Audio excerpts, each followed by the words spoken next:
Yo soy.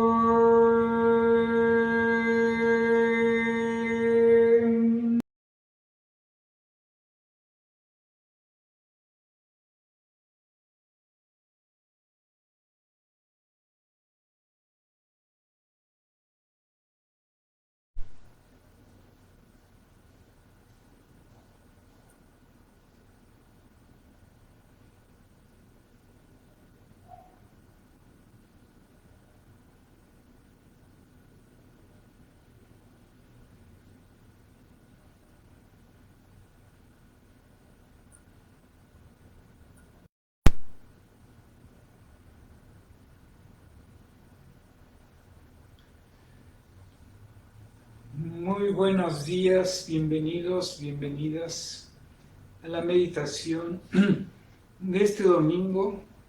Aquí les saluda el Maestro Rojo.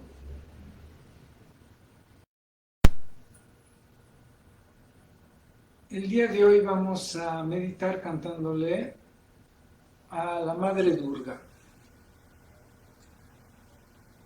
Y quiero que reflexionemos un poquito de algunas cualidades que tiene para ver qué podemos aprovechar de eso. En la tradición india, Parvati, la pareja de Shiva, puede tomar varias formas. Y dos de ellas es Durga Ma y Kali Ma. Y hay una gran diferencia entre ambas. La madre Kali es como la gran destructora, porque además Kala es el tiempo. Entonces es el tiempo que destruye todas las cosas. Todo en el universo está en movimiento, todo está cambiando constantemente. Y cuando se ve las imágenes de Kali, está furiosa, saca la lengua. Y cuando vemos a la diosa Durga, Durga es diferente. Se dice que Durga apareció en un momento en que los dioses estaban siendo combatidos por los demonios y los demonios estaban ganando. Así que se juntaron todos los dioses invocando a la Madre Divina y ella apareció en la forma de Durga, montada en un tigre, o a veces se la representa como montada en un león. Y tiene muchos brazos porque cada uno de los dioses le entregó sus poderes. Y con los poderes de todos los dioses fue a combatir a Mahishasura, el líder de los demonios. Y cuando va a esta lucha, casi todas las representaciones que se hacen de ella es que va plácida, no está enojada, no se ve furiosa, se ve plácida. En un video que vi de la televisión india, cuando Mahishasura ve llegar a Durga, le dice: mamacita, qué bonita estás, mira, mejor júntate a mí y les ganamos a todos. Obviamente Durga no acepta y lo combate y lo vence.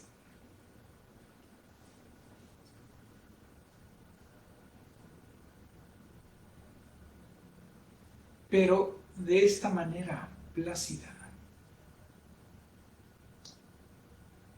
¿Cómo es que ella combate a la oscuridad con placidez? Porque ella no está buscando matar a nadie, destruir nada. Ella representa una gran luz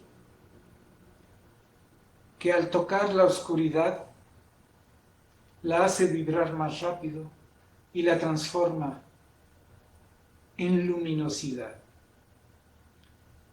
Y cuando se transforma en luminosidad, ya no hay demonios, ya solo hay ángeles. Eso me recuerda a una novela de ciencia ficción, donde se dice que había un momento en el futuro, la humanidad en este planeta estaba regida por una gran computadora.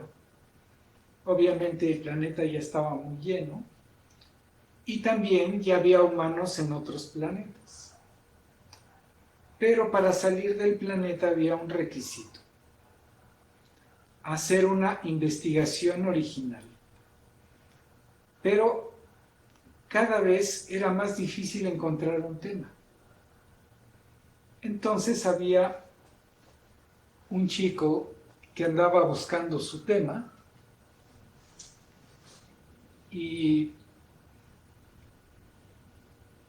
algún día pensó en proponer a la computadora el tema de Dios y le dijo: no, eso ya está arreglado, eso no existe. En tal año fulanito hizo estas investigaciones y demostró que eso no es realidad.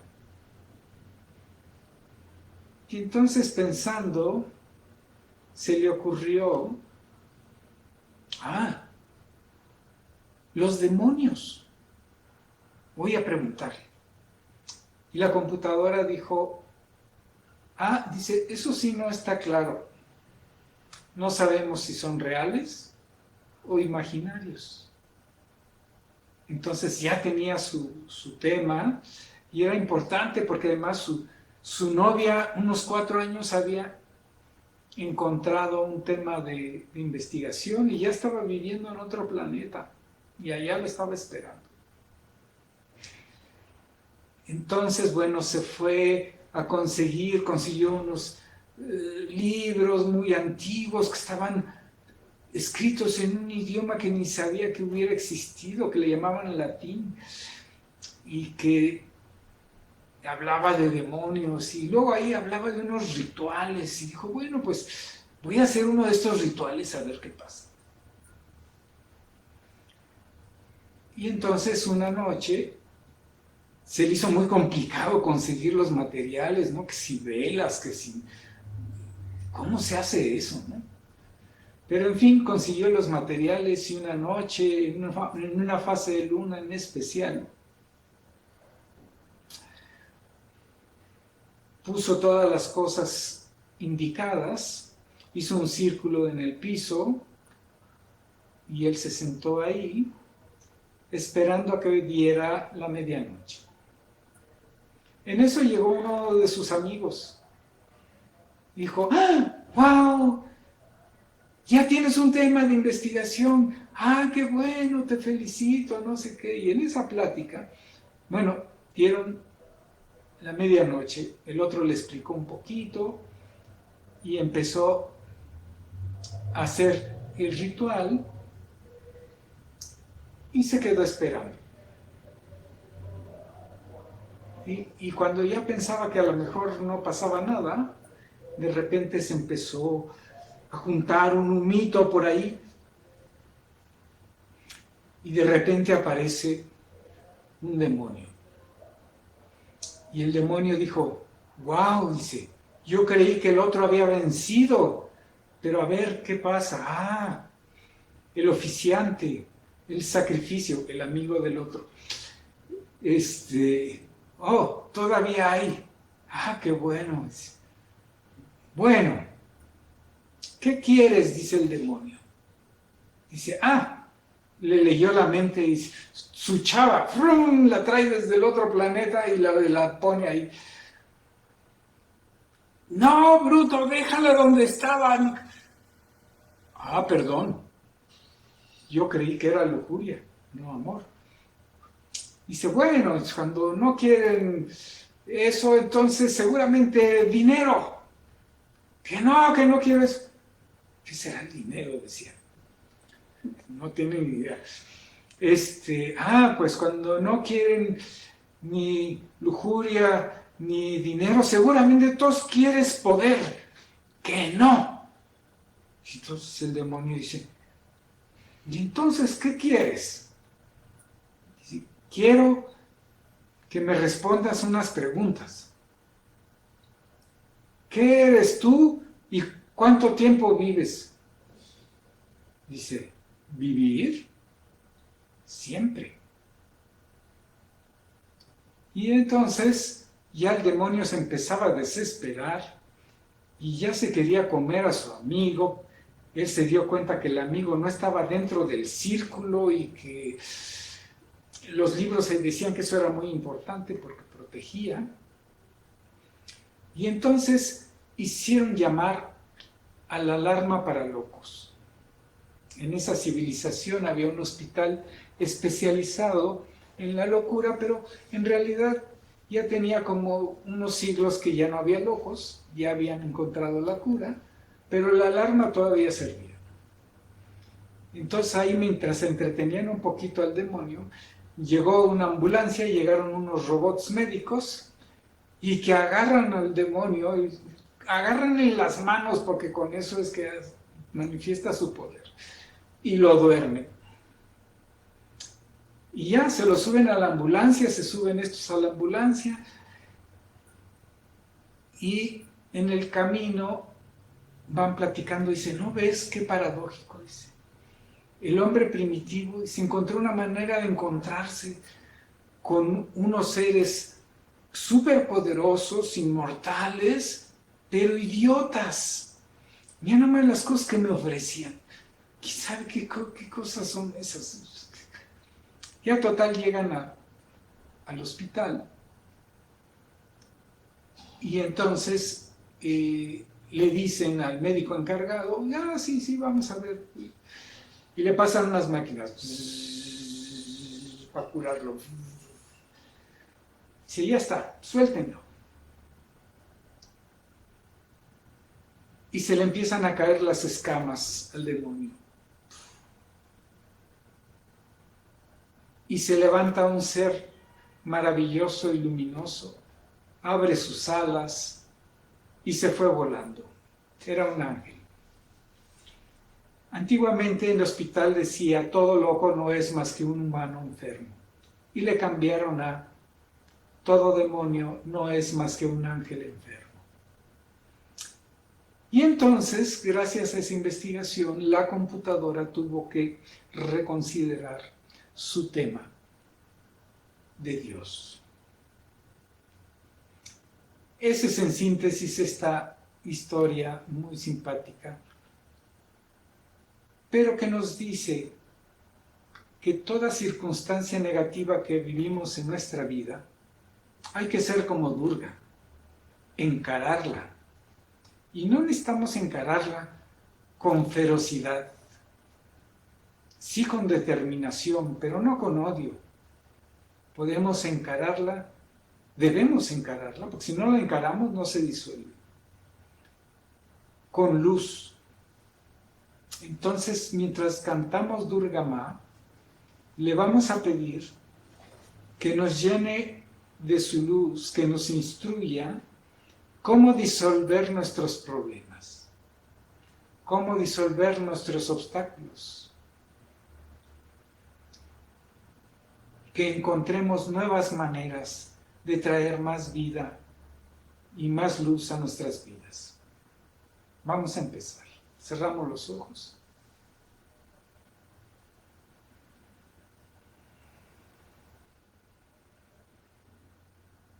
Durga Ma, Durga Ma.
Durgamma, Durgamma,